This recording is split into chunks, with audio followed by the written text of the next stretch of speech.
Shalom and welcome to another in our series of podcasts from Temple Beth Am, a dynamic center for conservative Judaism in Los Angeles. This is a recording of a Rosh Hashanah sermon by Rabbi Adam Kligfeld. As I was davening back there while Rabbi Chorny was leading, something caught my eye. It's a Temple Beth Am Rosh Hashanah bulletin from 2019, just sitting there on the shelf, almost teasing me, announcing services in the Gainsbourg Sanctuary and in the Gymnasium and the Dorf Nelson Chapel and Epic Chag, and announcing the Beth Am trip to the south and Simchas Torah. Simchas Torah. One day, nearly everything on this bulletin will be back as it should be.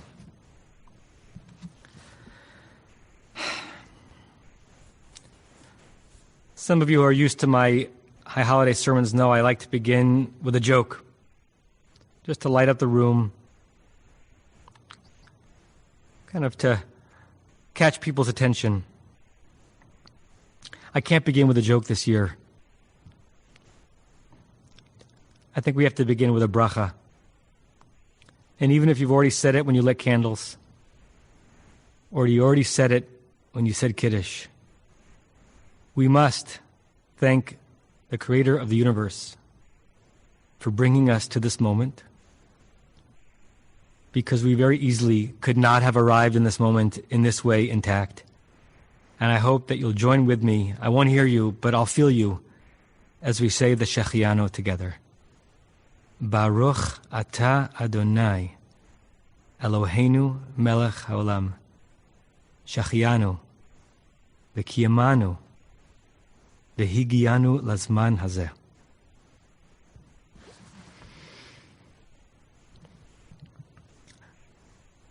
I almost drowned one day. I grew up a swimmer and I loved to ride the giant waves. The only hard part is getting past the breakers, the mishperei yam as they are referred to in Psalm 93, which Cantor Chorny just sung. From the Hebrew word shavar, shin bet resh, which means to break. It was a blustery day on the Jersey Shore about 15 years ago. And the sea looked rough, but I'm an ocean boy, and so I can handle it, as long as I can get past those breakers. I went out a few feet, and within seconds, I was in water too deep to stand. Right at the point that those mishperei yam were breaking one after the other, too quick. The placid place beyond the breakers was so close, but I couldn't get there. And the shallower water was feet away, but it was beyond my reach. I was using all my energy to push up vertically, keeping my head and my nostrils and my mouth above water, that I had nothing left to push forward, horizontally towards the shore. All this happened in under 30 seconds. And I really nearly lost my life. Now, the near drowning was all too real, but metaphorically, we are, all of us, trapped in mishperei yam these days. We're barely staying afloat, and we lack energy to make progress. However good we were at swimming the ocean of life before 2020, so many of us are flailing now, using every muscle group in our body to keep our head above water. 2020 and COVID and societal unrest and financial worry and emotional distress, they've been an equal opportunity tsunami. And I know from conversations with so many of you that we wake up and we hear the news and it makes it impossible to try to sleep the next night. Is my home safe? Is my air safe? Is my job safe? Will the world I knew ever return? And will it return on time for me? People have lost savings and friends and lives. Things are not okay, and we don't really know when they will be. I'm never going to forget the conversation I had this summer with a proud professional in this community his income battered by COVID, who wept on the phone as he described his fear that he would lose his house. Nor the chat with a generally blessed and fortunate colleague who said to me that at least once a day he sits down and cries. One member who came to the Ark for one of those short blessing visits that we've been doing the last few weeks, right over there, told me, I wake up sad every day. So many are asking about this year and about this moment, how do I live this life? How do I stop the pain and the worry? We are amidst the breakers, yelling in our minds for the crashing waves to stop, for those unforgiving breakers to just give us a break. How do we celebrate a new year and life itself when we cannot catch our breath? Perhaps my infatuation with Hebrew roots can help a little bit. And also a core image from the High Holiday Liturgy, and also kintsugi, a unique Japanese art. First, the root, shin bet resh. In its standard form, lishbor, it means to break. In its intensive form, lishaber, it means to pulverize. And as I mentioned, we have the mishberei yam, the powerful sea breakers that give no pause, and they're hard to survive and hard to emerge from. The core meanings of the root describe all too well so much of current human and American misery.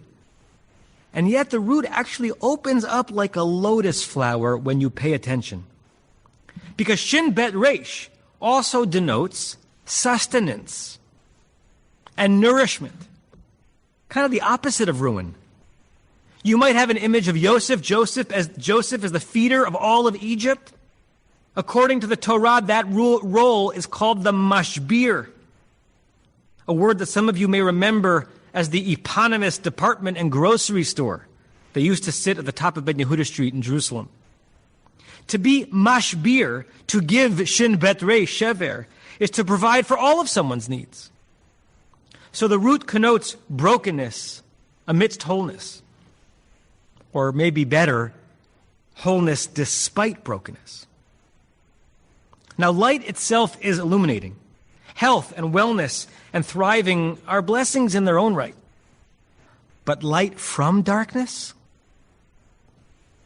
That's a revelation. Health from illness? Wellness after struggle? Thriving in the aftermath of suffering? These are miracles. And they're all within those three letters. Believe it or not, being born is actually part of our shin bet resh root as well. The word mashber, built from that root, means crisis, and that seems appropriate. But it also means, wait for it, birthing stool.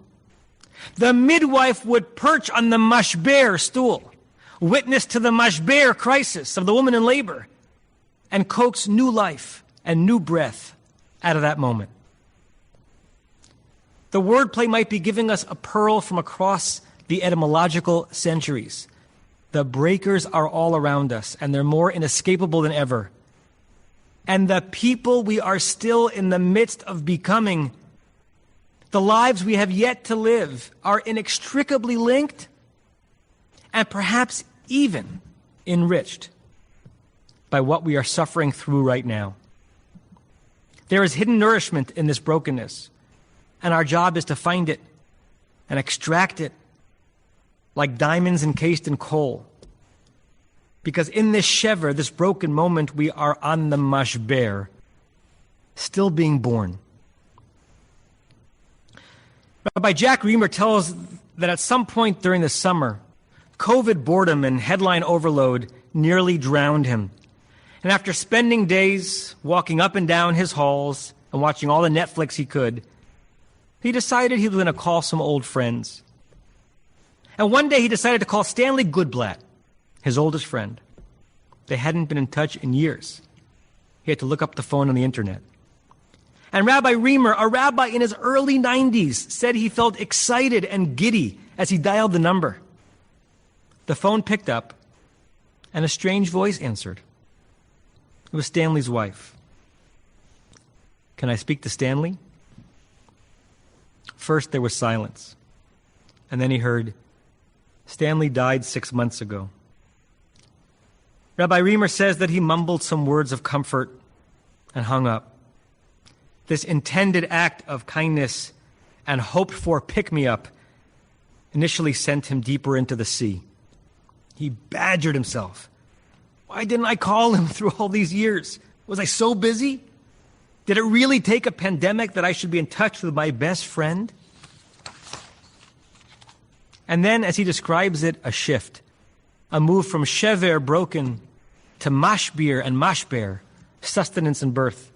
Rabbi Reamer made a vow, which I believe, that he would spend the years he has left connecting with as many people and old friends as he could. Never again would he regret not being in touch. He couldn't reach Stanley, but he could reach so many others. For Rabbi Reamer, some light came out of this darkness. Some wholeness, mashbir, emerged from broken shards, shvarim. And you might even say that precisely when so much was lost, and so many were dying, something new and wonderful was being born inside him. The image of new life and new birth resonates powerfully with this very day, Rosh Hashanah, Hayom Harat Olam. We often translate it as today is the birthday of the world. The holiday of Pesach, our first major holiday in COVID, marks the odometer of the Jews, one more year since redemption, but Rosh Hashanah marks the odometer of the world, one more year since Breshit, creation. The phrase in the Machzor, when we sing it, comes right after the shofar blowing in Musaf, and it suggests potential as the world is born anew. According to a crazily evocative midrash in the Talmud, the shofar blast represents a baby's first cry. Like a woman who has suffered miscarriages and stillbirths, for whom that first cry is a miraculous sign of vitality and viability.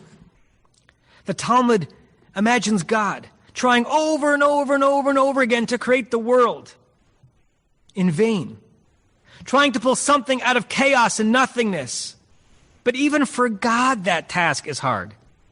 I quote from the Talmud, "Each and every year on the day of the world's birth, the Holy One sits upon the mighty throne, the supernal mashber, birthing stool, and does not pay heed to Israel or to the world until God hears the blasts of the shofar, like the first cry of the baby. This one will live." Immediately, God's heart is opened and mercy flows. Hayom Harat Olam. Today the world is born. This moment is pregnant. We are somehow in the womb, waiting to be born, and there are no guarantees. And we are the womb, fostering and nourishing life in uncertain circumstances. Worry abounds. We don't know if or how we will live through it. The mashber birthing stool waltzes a chaotic waltz with a mashber crisis as we try to extricate ourselves from mishberei yam, the sea's crashing waves. It's a moment like me on the New Jersey shore, when just breathing does indeed seem like a triumph. There are times, kind of like these, when we're dealing with things that are so overwhelming, coming at us so quickly. I don't know about you, but in such times, I sometimes just feel paralyzed, stuck, trapped, shavur, broken. Which brings me to katsugi. In the late 15th century, the Japanese art of kintsugi, or golden repair, was developed. This art form fixes cracked pottery and ceramics with gold. The chip or the crack is not hidden. The pot or the vase is not thrown away. The imperfection is glorified. It is gilded. The art form would not exist without the shvarim, the cracks, the breaks. These repairs often resulted in making the original object far more beautiful, and it certainly gave the object a new chance at life.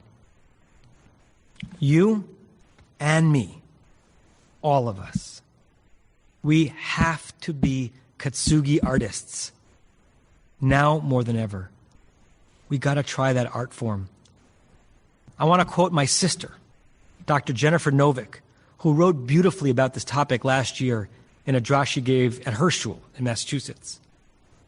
Quote, "Many of us in this room look at ourselves in the mirror and we see imperfections. We wear long sleeves to cover the place where melanoma got removed. We wear long pants to cover knee surgery scars. We buy clothes that cover stretch marks. But maybe we're seeing things backwards, because it's our scars that tell our stories. They are marks of victory, of survival. And maybe we should wear them like medals. The difficulties we endure and survive make us who we are.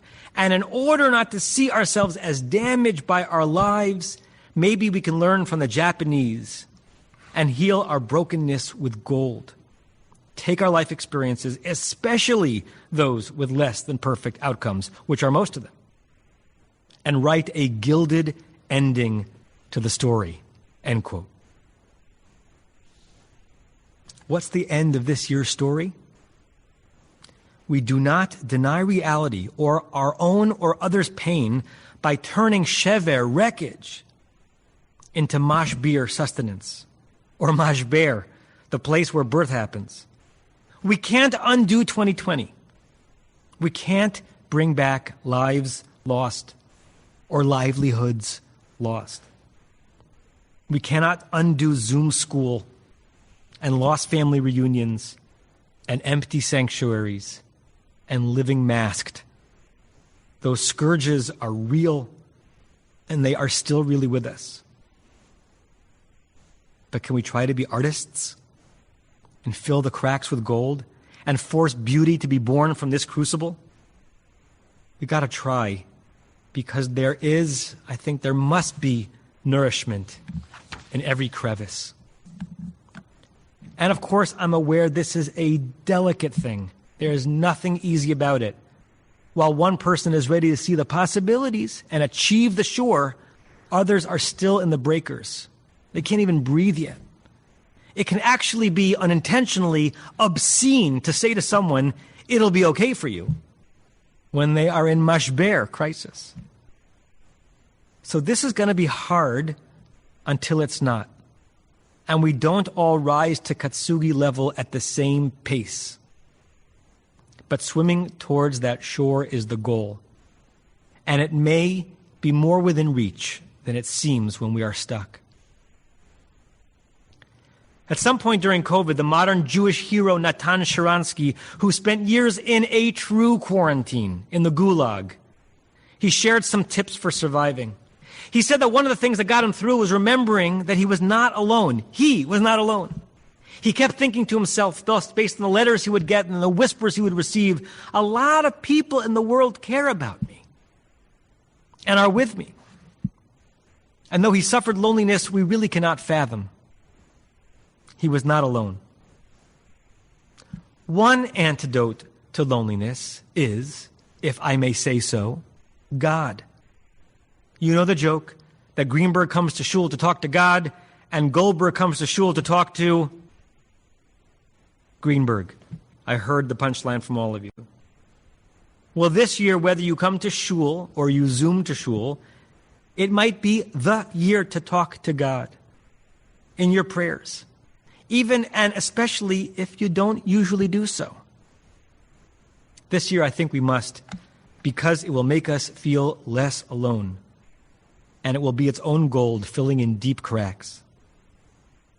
Another antidote, another way to be mashbir, nourishing amidst the mishparayam, the breakers, is to do something, anything, to break the paralysis of productivity, to resist the urge for one more Netflix binge, but rather be a Rabbi Reamer and call an old friend.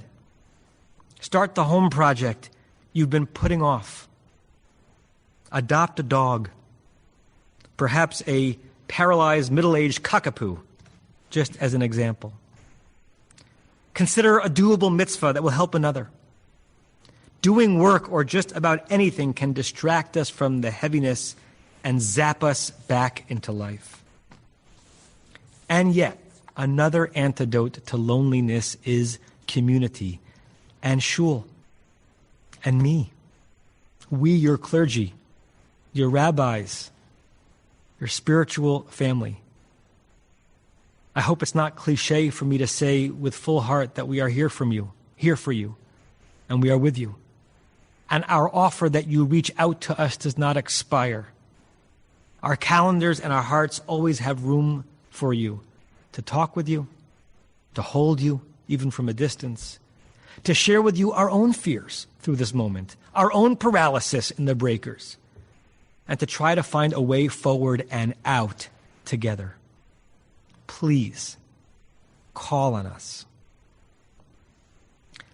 And speaking of those breakers, let's go back to me on the Jersey Shore. All these years later, I don't really know how I emerged. I don't. Some combination of a will to live and grit and belief against all odds and a lot of luck and mustering muscle power and breath capacity that under normal circumstances I would certainly lack.